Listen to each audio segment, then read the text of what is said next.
Mm, Wapenzi watazamaji, karibuni tena kwenye chaneli yetu ya Bwana ni Haki Yetu. Kipindi kilichopita tuliangalia habari ya mafuta na tulishia kabisa pale ambapo kazi ya mafuta kwa manabii wa uongo.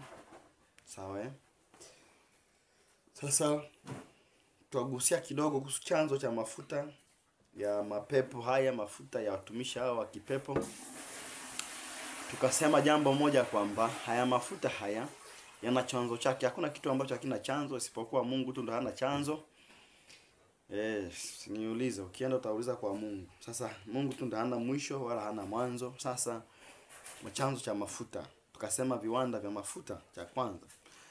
Viwanda vya mafuta vipo kabisa, viwanda vya mafuta ya kupikia, viwanda vya mafuta ya kujipaka. Sasa mara nyingi sana kuna kamtindo saizi kameingia, wafanyabiashara wanaingia mikataba na watumishi hawa wa kipepo wafanyie biashara madhabahuni. Kwa maana yake wafanyabiashara hawa wao wenyewe ni Freemason, wao wenyewe ni Baphomet, Illuminati, Jesuit pamoja na vikundi vyote vya giza. Wao wenyewe kiufupi ni wachawi. Kwa maana yake wachawi wanaingia kwenye mikataba na wachawi wenzao. Sasa katika hali ya kawaida ndio tukasema kuna chanzo cha hayo mafuta. Cha kwa kusema hivyo ni viwanda vinavyotengeneza mafuta yawe ya kupikia, kwa sababu wanauza mpaka ya kupikia lita. Sasa kwa hiyo mtu anaingia tu mikataba na nabii wako huyo feki, nabii wako huyo wa mafuta, wanaingia mikataba. Wakishaingia mikataba kama hiyo, basi kwa kuzimu inakuwa imekukamata, huku anafanya biashara, huku kuzimu imekukamata. Maana kwa yeye yawezekana huyu mtu huyu nabii wa uongo huyu akaenda akanunua mafuta yale ya kiwandani karibu nusu hata ya shehena nzima, akaanza kuwauzia waumini wake tena kwa bei ya juu. Kwa maana yake ni biashara ndani ya biashara. Kwa hiyo ujue tu kabisa kwamba kuna mikataba ya mapepo ambayo yanaingia. Lakini pia kuna mafuta ya kujipaka pia. Kuna viwanda ambavyo hata watumishi wamefungua viwanda kabisa vya mafuta. Wanatengeneza mafuta na wanatamkia maneno ya kipepo kwenye yale mafuta, na wanachanganya vitu vingine kwenye yale mafuta. Kwa hiyo viwanda ni chanzo cha mafuta. So kwa hiyo viwanda ni chanzo cha mafuta. Lakini hivyo viwanda vingi ni vya kipepo. Kwa hiyo na sio hivyo tu, manake yawezekana ni viwanda vya hao watumishi wa kipepo wenyewe. Kwa hiyo tuliona jambo kama hilo. Lakini pia Mungu akusaidia sana tutakapoendelea mbele, na Mungu atubariki. Maana tulishia kwenye kipindi kilichopita, tulishia hapo. Tutasari kidogo alafu tuingie kwenye somo letu kwa ndani zaidi. Mtakatifu Baba mbinguni, katika jina la Yesu Kristo, Mungu yote atakayesikiliza hii na kuione Bwana, akafunguliwe kabisa katika jina la Yesu Kristo, akapate ufunguzi Mungu kwa damu yako iliyomwagika msalabani, akafunguliwe dhidi ya magonjwa yanayotokana na hayo mafuta na kila aina imani iliyotindika kutokana na hayo mafuta. Kila chochote kila ambacho Bwana kimeenda vibaya kwa huyo mtoto wako na mtumishi wako aliyetumia mafuta, Mungu wa mbinguni, naomba Bwana kwa jina lako takatifu, wakati atakaposikiliza akapate ufunguaji wa Roho Mtakatifu, akafunguke na akapate uponyaji katika jina la Yesu. Amina. Chanzo cha pili,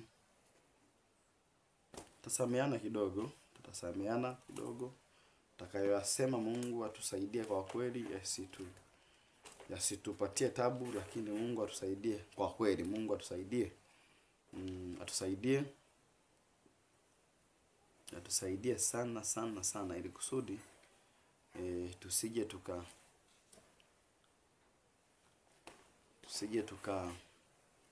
sababu kuna wengine wakapata shida wengine, lakini Mungu ni mwema. Tutaendelea haya. Kabla tujaendelea, tutasoma katika Kumbukumbu 18:10. Kumbukumbu la Torati 18 na 10. Kumbukumbu la Torati 18 na ule mstari wa 10. Inasema, asionekane kwako mtu ampitishaye mwanawe au binti yake kati ya moto, wala asionekane mtu atazamaye bao, wala mtu atazamaye nyakati mbaya, wala mwenye kubashiri, wala msihiri. Nitaendelea mpaka, naomba niendelee tu. Wala mtu alogaye kwa kupiga mafundo, wala mtu apandishaye pepo, wala mchawi, wala mtu awaombaye wafu. Kwa maana mtu atendaye haya ni chukizo kwa Bwana. Kisha ni kwa sababu hayo Bwana Mungu wako anawafukuza mbele yako. Asipatikane kwako mchawi. Manake hawa manabii hawa mafuta ni wachawi. Asipatikane kwako mchawi. Hawa manabii wa uongo ni wachawi, ambao wafundishi neno la Mungu likanyooka. Wanapitia kona kona.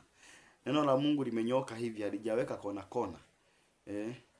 Kwa hiyo jua kabisa hao ni wachawi. Mtu yote anayeuza mafuta, anayeuza chumvi, anayeuza viambata vyovyote vile vya imani ni mchawi. Na Biblia imesema asipatikane kwako, maana hao ni machukizo kwa Bwana. Kwa hiyo wewe unejishughulisha nao, na wewe pia utakuwa ni chukizo kwa Bwana. Na ndio mabaya atakupata zaidi kuliko ambavyo unafikiria. Sasa sisi tutaangalia chanzo kingine cha mafuta. Angalia kinapopatikana. Anasema asionekane kwako mtu ampitishaye mwanae au binti yake kati ya moto. Asionekane mtu au ampitishaye mwanae au binti yake kati ya moto. Sasa hapa ni mtoto wa kike au wa kiume, hataki kupitishwa katika moto. Lakini hebu angalia chanzo kingine cha mafuta. Chanzo kingine cha mafuta ni kupitia viungo vya watu mbalimbali. Kwa mfano, albino, watoto wachanga. Hasa wanayapataje? Na ndio maana kuna vifo vya watoto wachanga wengi sana hospitalini siku hizi nowadays. More than those days passed out. But nowadays vifo ni vingi sana.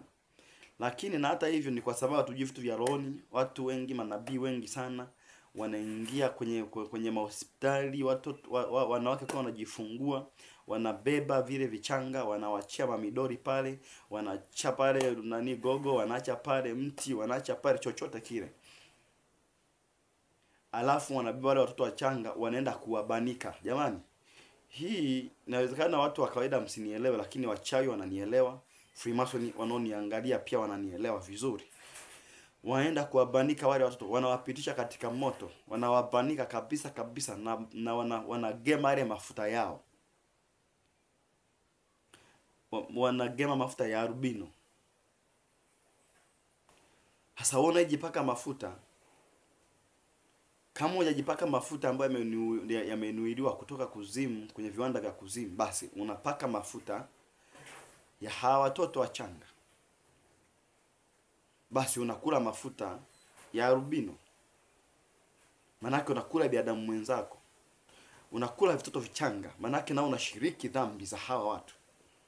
Kumbe kwenye Biblia tunaona kuna watu walikuwa wanapitisha watoto wao kwenye moto. Unaweza akasema hizo ilikuwa ni kwa wanaoabudu miungu, mila za bwana we. Na hao si wanaabudu miungu, kwani wanaabudu nini? Hizo si ni mila zao pia. Mila na desturi zao hizo hapo. Sasa wewe unajipaka mafuta ya rubino wewe, Mungu atakulani kwa sababu wewe ndio umechangia pia marubino wengi kupotea. Wewe ndio umechangia pia watu hao ambao hawana hatia na wewe kupotea kwa sababu ya kwenda kununua vimafuta.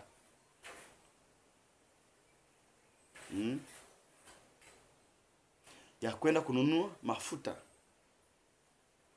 Na kununua mafuta ya rubino. Kabisa wewe mtu mzima na akili zako. Unachukua fedha yako, unachukua 50,000, unachukua 200,000, unachukua 500,000, unachukua milioni, unaenda kununua mafuta ya rubino kabisa. Mafuta ya watoto vichanga. Hebu angalia vitoto vyako viko pale vichanga, hebu viangalie vizuri.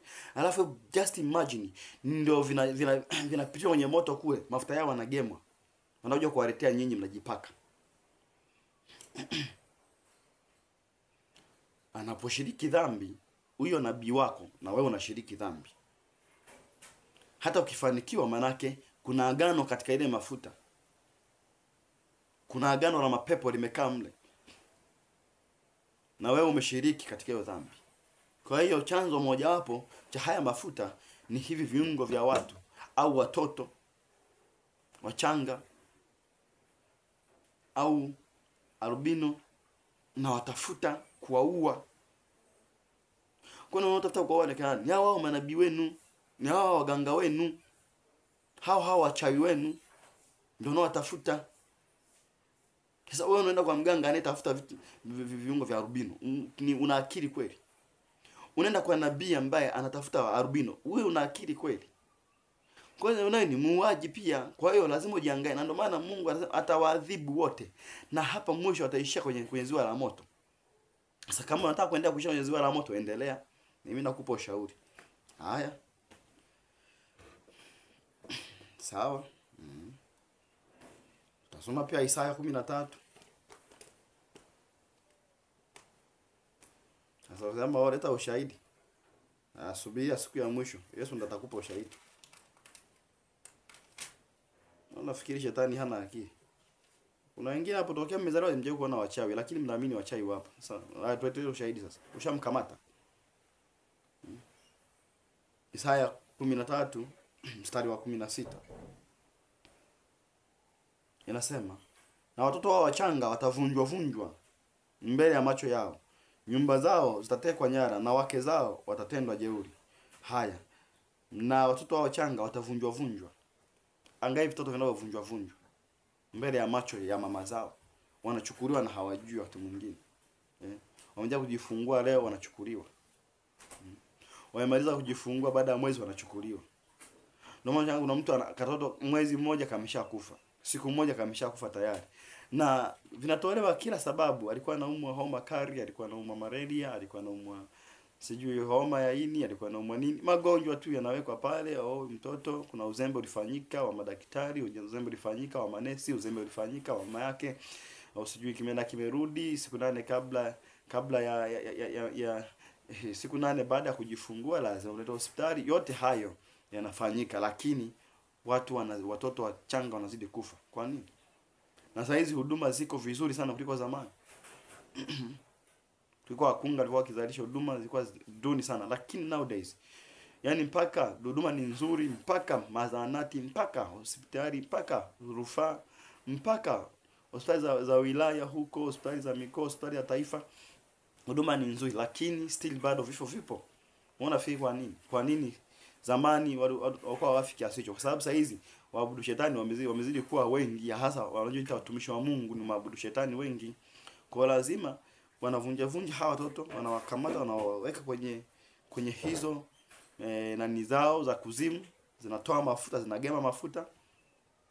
Na ni wakatili kabisa. Usione wanacheka pale na wamevaa vizuri, lakini wale ni mbwa mwitu waliojivika vazi la kondoo, walizozivika ngozi ya kondoo, lakini mbwa mwitu.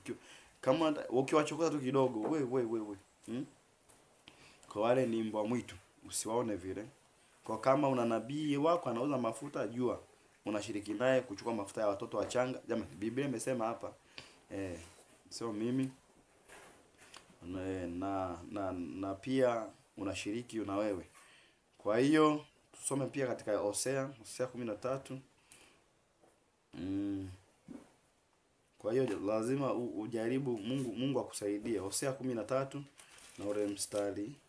Hosea 13 na ule mstari wa 16. Hosea 13 ndio mstari wa 16 anasema, Samaria atachukua hatia yake, kwa maana amemwasi Mungu wake.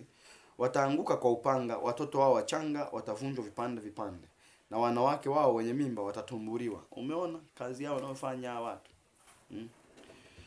Ndio maana nimekuambia kwamba wanawake wenye mimba watatumburiwa. Watumbua mpaka wanawake wenye mimba kutoa vichanga. Mama anasema kwa hiyo hawa manabii wako wanatumbua mpaka wajawazito. Waenda kuchukua vichanga. Yawezekana physically, but hata spiritually iko hivyo. wanawatumbua, wanachukua, wanaacha midoli ndani ya matumbo yao, wanaacha uchafu ndani ya matumbo yao. Kwa ni mara ngapi watu wameshuhudia haya mambo? Mara ngapi watu wameona haya mambo, kwamba mtu anajifungua matunda, mtu anajifungua hirizi, mtu anajifungua nyoka, mtu anajifungua jambo alieleweki nini, wale wametumbua. Na hata hivyo pia hii kuna ushahidi kabisa ambao upo, siku moja nitakuja kuweka, mtauona. Lakini tunaona kabisa kwamba wametumbua ile matumbo, wamechukua wale watoto wachanga wakawakamwe mafuta. Sasa na wewe unashiriki kujipaka hayo mafuta ya manabii wa kipepo, unashiriki, manake na wewe umeshiriki hiyo dhambi. Umevunja vipande wale watoto, umeweka kwenye nanilia, kwenye oven yako, unakamua mafuta nabii. Kwa manake unashiriki kufanya hivyo, na tena kwa fedha, yaani unatoa hela yako na unashiriki dhambi.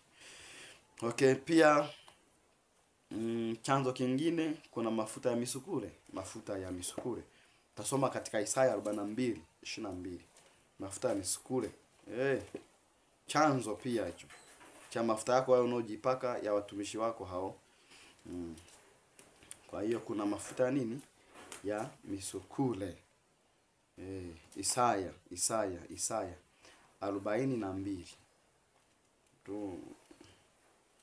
Isaya 42 na ule mstari wa 22. Mafuta ya misukule.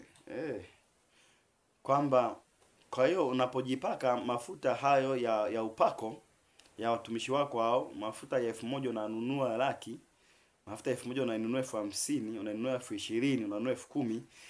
Sasa angalia sasa hapa kwamba kumbe pia wana mafuta ya msukule au mafuta ya sea. Watu wengine wanaweza wakasema hivyo. Nikisoma ile Isaya 42, Isaya 42 mstari wa 22 inasema, lakini watu hawa ni watu walioibiwa na kutekwa. Watu gani walioibiwa na kutekwa? Anasema wote wamenaswa katika mashimo, wako kwenye mashimo. Wamefichwa katika magereza, wamefichwa katika magereza. Wamekuwa mawindo wala hapana wakwae. Wamekuwa mateka wala hapana asemaye rudisha. Kuna watu ambao wako kwenye mashimo. Kuna watu ambao wako kwenye magereza. Kuna misukule ambayo imefungwa mahali kwenye mashimo. Manake ya mashimo ni kuzimu. Hizi kuzimu hizi ndogo za hapa ardhini, ndogo hizi, lakini pia kwenye magereza. Manake hawa watu wamefichwa. Ni watu walioibiwa.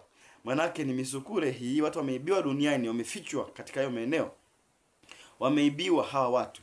Yawezekana unahisi kama wapo, lakini wameibiwa, wamefichwa mahali. Kuna wengine wanakufa kabisa, wanazikwa, lakini tunaona mara nyingi sana uwezo ukakataa hili jambo.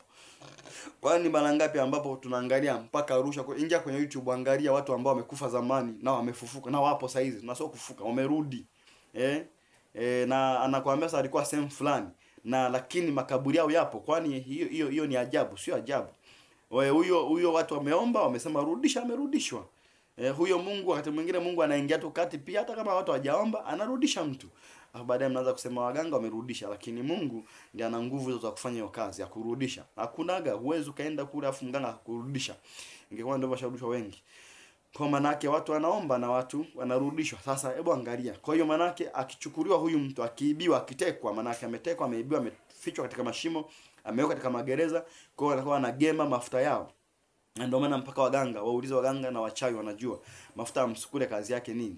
Kazi yake pia ndio kama hiyo ya kuwapatia manabii. Wanauza mafuta ulimwengu wa roho, wanawauzia pia manabii hao. Kuna wachawi ambao wanamiliki misukule mingi sana na wanagema mafuta kwa misukule mingi sana, wanawapatia nyinyi, mnaanza kujipaka mafuta ya misukule. Kweli kabisa, mtu na akili zako timamu unafunga tai yako huko ni kiongozi katika serikali na unapaka mafuta ya misukule. Hivi una akili vizuri kweli?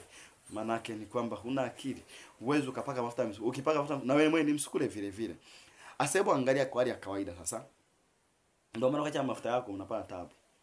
Sasa hebu angalia hapa kwamba kwa hali ya kawaida, manake kuna baadhi hata waganga wengi wanataka mafuta ya msukule. Kuna ndege za kipepo nyingi zinaendeshwa na mafuta ya msukule. Kwa hiyo hata mafuta ya watoto wachanga pia kuna ndege ambazo zinaendeshwa na hayo mafuta. Kwa hiyo manake nini? Jua kabisa mafuta kwenye ulimwengu wa roho inafanya kazi nyingi sana.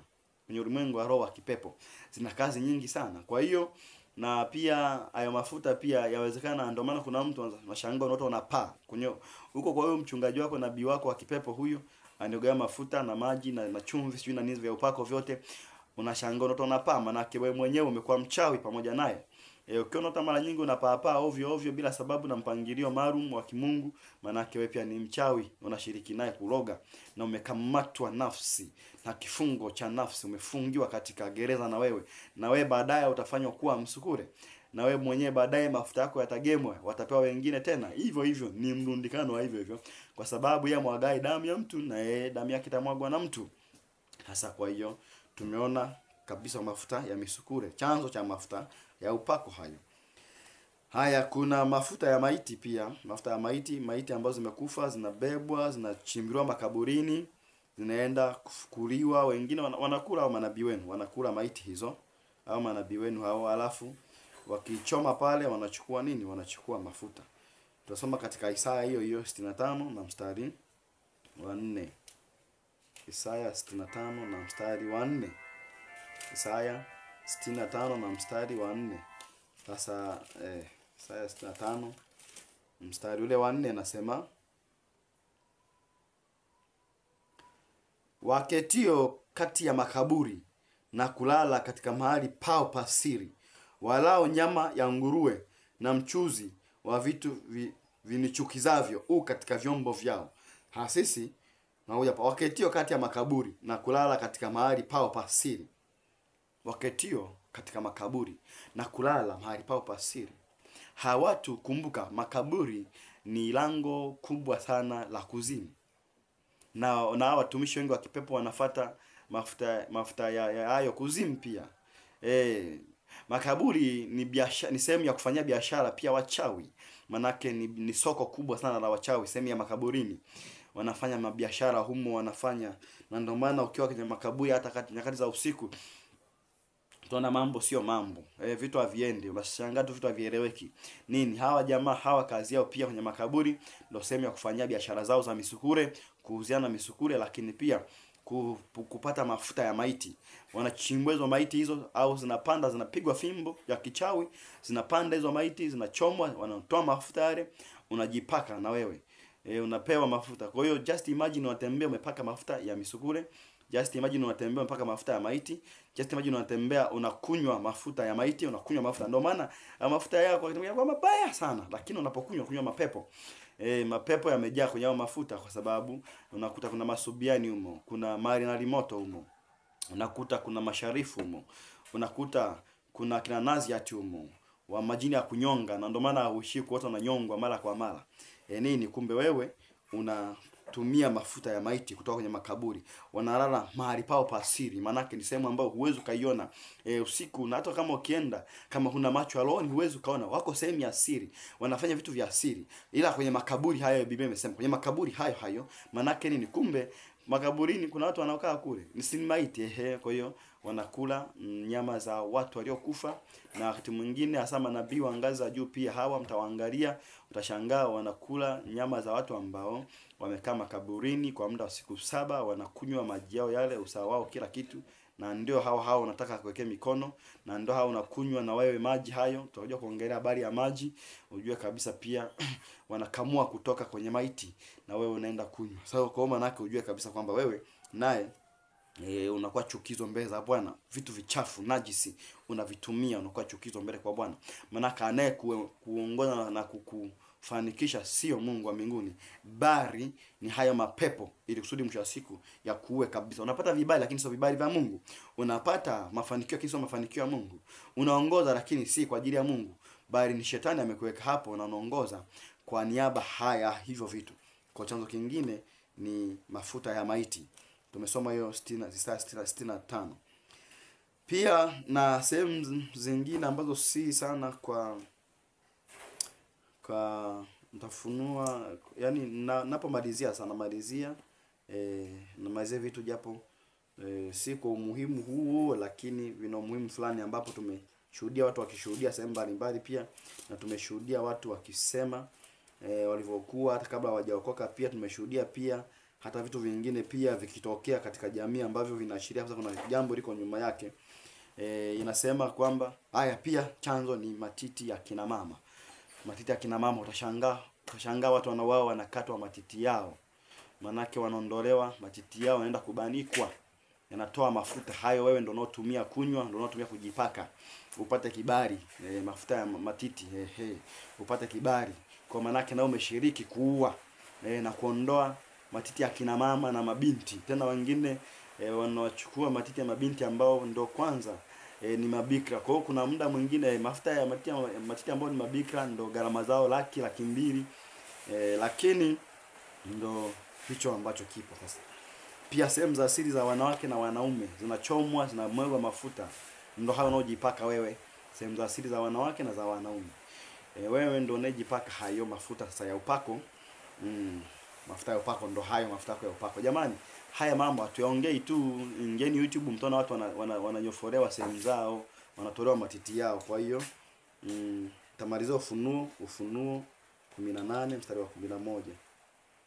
Ufunuo 18 mstari wa 11 inasema, Ufunuo 18:11 inasema, nao wafanyabiashara wa nchi walia na kumwombolezea, kwa sababu hapana mtu anunuaye bidhaa yao, tena bidhaa ya dhahabu, ya fedha na kito chenye thamani na lulu na kitani kizuri na nguo ya rangi ya zambarau na hariri na nguo nyekundu na kila mti wa udi na kila chombo cha pembe na kila chombo cha mti wa thamani nyingi na cha shaba na cha chuma na cha mainari na mdarasini na iliki na uvumba na malham na ubani na mvinyo na mafuta ya mzeituni na unga mzuri na ngano na ng'ombe na kondoo na farasi na magari na miiri na roho za binadamu na miiri na roho za binadamu. Kwa hiyo manake hiyo ni biashara ya kipepo inayofanyika.